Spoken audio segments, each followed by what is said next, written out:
perfect segue into the Tiger doc. That shit is crazy. Yeah. Thanks for putting me on. Lex goes, hey, I'm gonna need you to see. That's what happened too. Like y'all come in here and y'all just run off a whole bunch of fly shit that I absolutely need to watch. Lex went out of his way to remind me that he already told me to watch it. It's like so. It was like homework. That shit is crazy. Yeah. Have you seen it yet? I missed it. Oh my god. Crazy. Stick with it. Hey. You asked an important question based off the doc, and I and it's funny. I had a similar thought, but wouldn't have worded it like that. Oh. What'd you say? I said, is cheating hereditary? Ooh,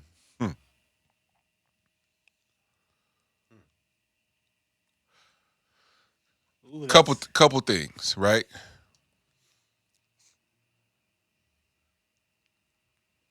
For the guys, I'm not going to speak for everybody. I'll speak for myself. Part of my entire existence was like, I got to be better than my pops. Not some shit that I made up on my own. This nigga literally hemmed me up and was like, you got to be better than me. And I'm like, nigga, but I want to be like you. You got a spot. And they're like, nah, nigga, I'm not none of it. So then that encounter was so traumatic that it went from like wanting to be like that nigga, like, man, I don't better that nigga.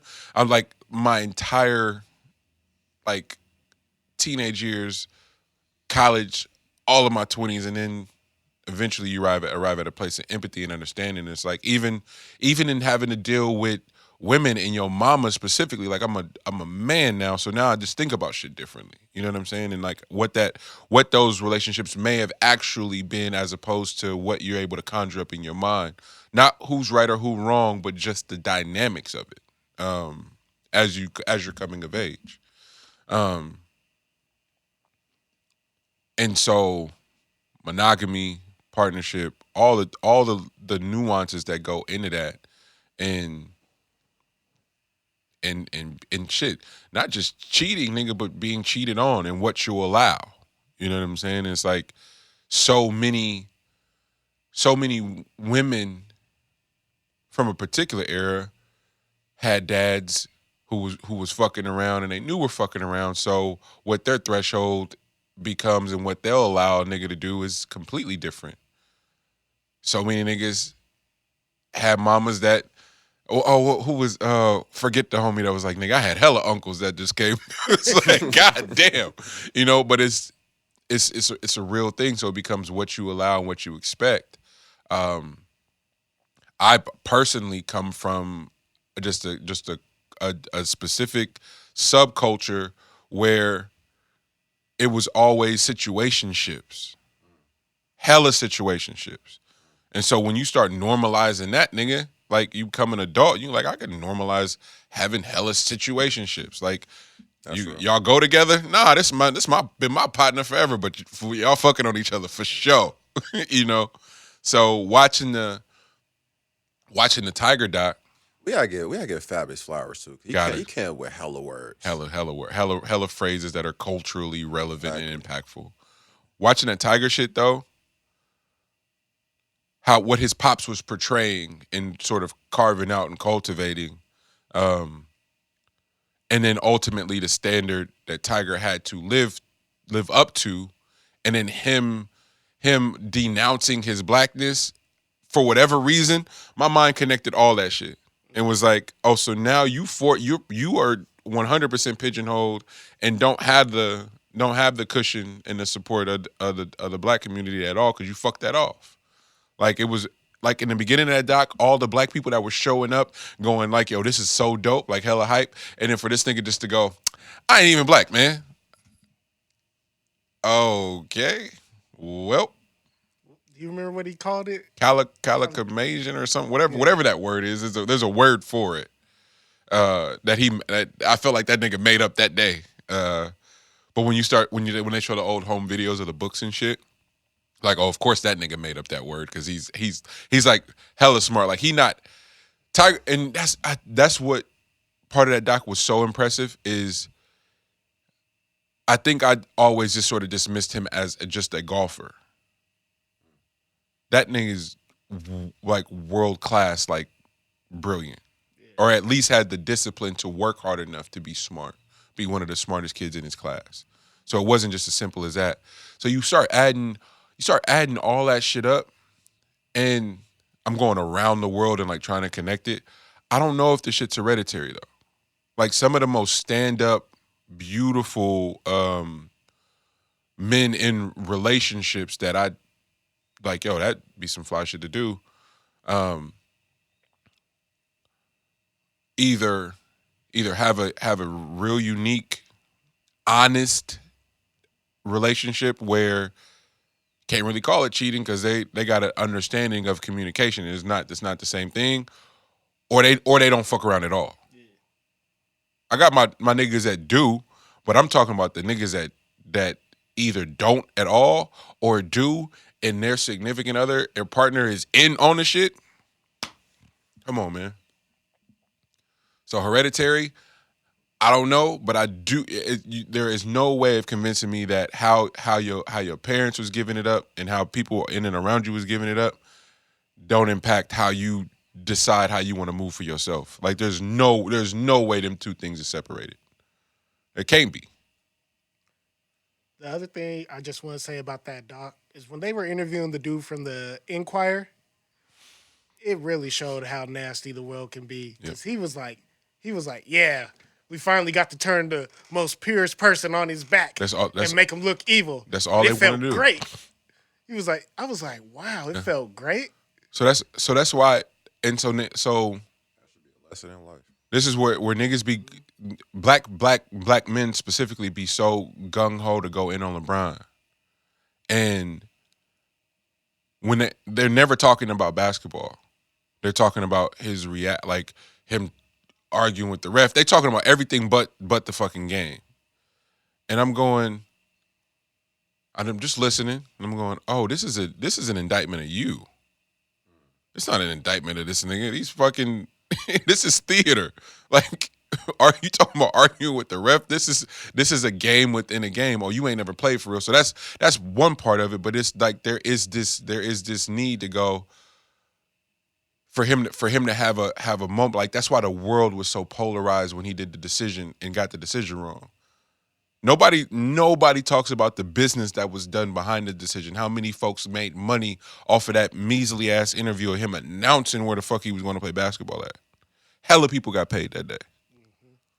So my nigga, like, let's just reevaluate some things. Including folks went to school off that. No one discusses that though.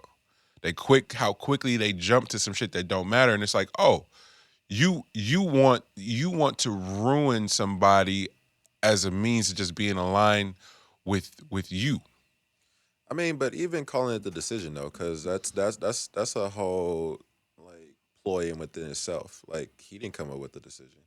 Like the decision was something that the media ran with. Yep. Which Lex sending that thing over this week, the 12-minute doc thing, on like how they were able to mince words and send it out. That was fresh propaganda. What town in North Carolina was that? Wilmington. Yeah. The history of Wilmington. Please watch that. Lex sent us some shit to the group chat. 1898. Yeah, I think that's what.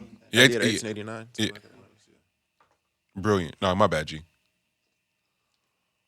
Yeah, but like that's just propaganda within itself. So like if someone's not giving you something, then you figure out all ways to get it from them by any means. If someone's not giving you something. You know what I'm saying? Like if somebody's not giving you the reaction in which you would like to get from them, or they're not giving you anything to work off of, then that's when you start doing shit like fuck was that film with Jake Gyllenhaal when he started prepping the situation in order for him to then shoot the area. Nightcrawler. Nightcrawler. Yeah, like you have to prep it a certain type of way. You know what I mean? Like this is how do you get engagement? You know, like you have to create it out of thin air sometimes. I think that's a lot that has a lot to do with it. Is like when somebody finally fucks up, which is why I really felt like back then when that happened to Tiger and all that shit was coming out. Own that shit. But and that's so that and that's what made it so sad. Like once he denounced community, they were able to crucify him and he not have anyone come to his aid because wasn't nobody tapped in like that at all no more. Like people had completely fallen off, and that's not to say that it's something that's accepted more in our culture. It's just something we're not about to allow nobody to tear. The pastor cheating on the first lady of the church, fam. Like nobody trying. Who gives a fuck? That ain't none of your business. That's their business.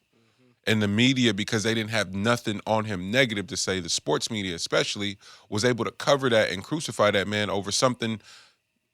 If fucking 50% of marriages are ending in divorce, how many of them are because of infidelity? Bro, how many popes was touching children? Bro, come on, man. What are we talking about? Grand scheme of things, bro, it's nasty shit that happens behind the scenes. It's how you present yourself that is how people like. I hated he had to be so apologetic about that shit. And that's not the same as like condoning it. It's just like, bro, that ain't none of our business. At the end of the day. So you can say what you want to. I hate the fact that he ever had to feel apologetic for that they kids had to publicly live through that shit. Like it was just a weird thing to do. But it's like, don't be too great at something. Don't call yourself the Michael Jordan of this, because and even watching The Last Dance. What the media was attempting to do in real time to MJ and tying him into fucking the mob and all this shit, and he had to retire because he was throwing games. If he was so the fuck what? It's weird in how that can move the goalpost. And somebody posted a still shot of one of the Capitol stormers that was black, and he's one of the few people that has not been released and won't be released before trial. Everybody else is on house arrest and has been sent, for the most part, has been sent home. And he's one of the few that's still locked up. Is that the dude that had his head on a swivel on the camera? Yeah. That nigga was looking at everything. Everything. He knew he was in the spot. You can't do everything everybody do. Mama told you. I was about to say. Your mama told you that early. Everybody's mom was in this room told him that. You jump off a bridge. Them motherfuckers jump off a bridge. It's like, no, nigga. You what? We was just fucking with the hoes. How you connect jumping off the bridge with? All right, that's just I'm the only one. Nah, I was gonna tell you the sick shit my mom said to me. Because like when we were younger, we stayed on the street. And it was like a whole bunch of like Filipino Asians. Yep. And then she was like, "Oh, you think? No, you ain't them. If they jump off the bridge and you jump off the bridge, somebody gonna have a parachute, grab them and save them. And your ass gonna be dead, nigga. Is that what you want?" I love black mamas especially, bro. They not capping. The fear and the protectiveness and the lioness. They don't have time for your ass to be out here making mistakes that could cost you your life, my nigga. I'm telling you what I know. I couldn't tell you how many times I heard my mom say burden on them shoulders, man. You feel me? They ain't give you no false shit. So that's a real life experience. Wrapping up, are we cheating Hereditary or no? I don't think it is. Yeah. It was just a good question. Yeah. I think it can be taught and instilled. Facts. Yeah, I don't think cheating is hereditary. I think it's all in like how you grasp like what your upbringing was, because you can go either fucking way. Like that shit.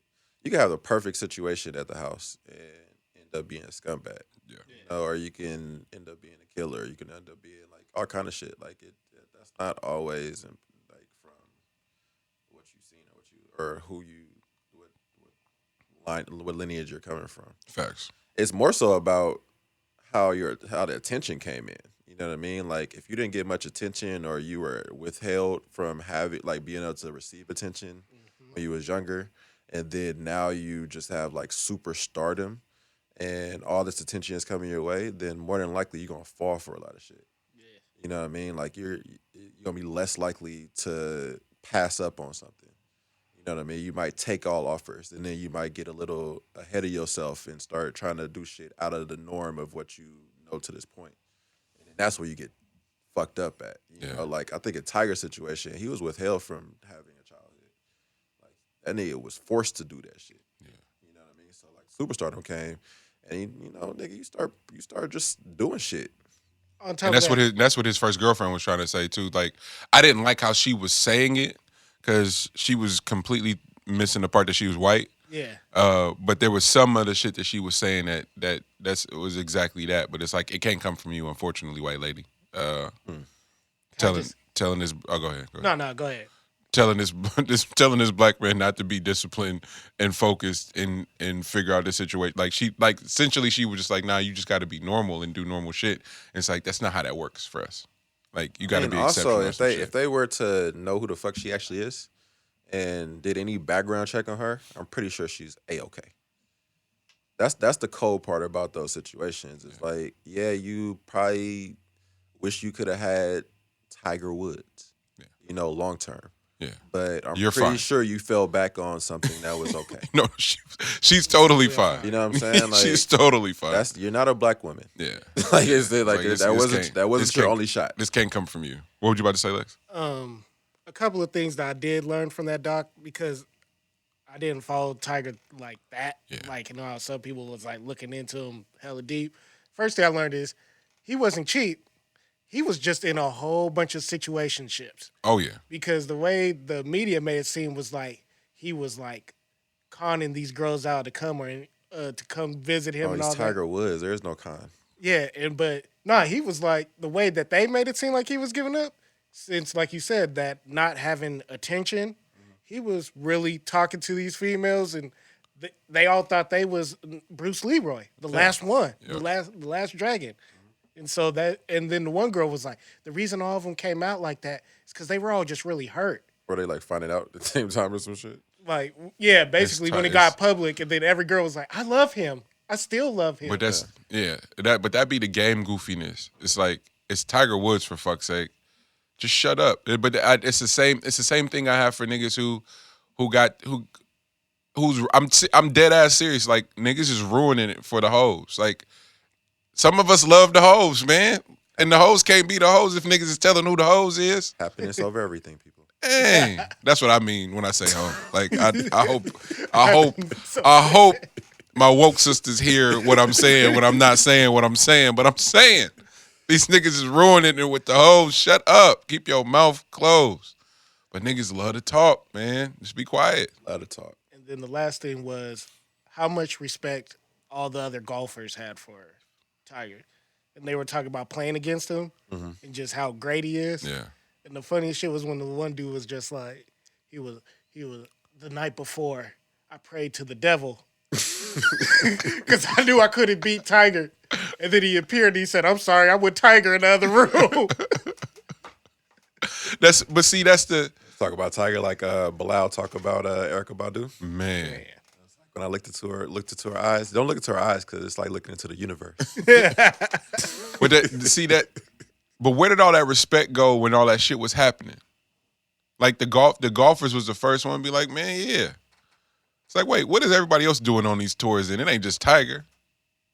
And so I just be expecting a lot more from institutions and shit when shit go awry. It's like this the culture.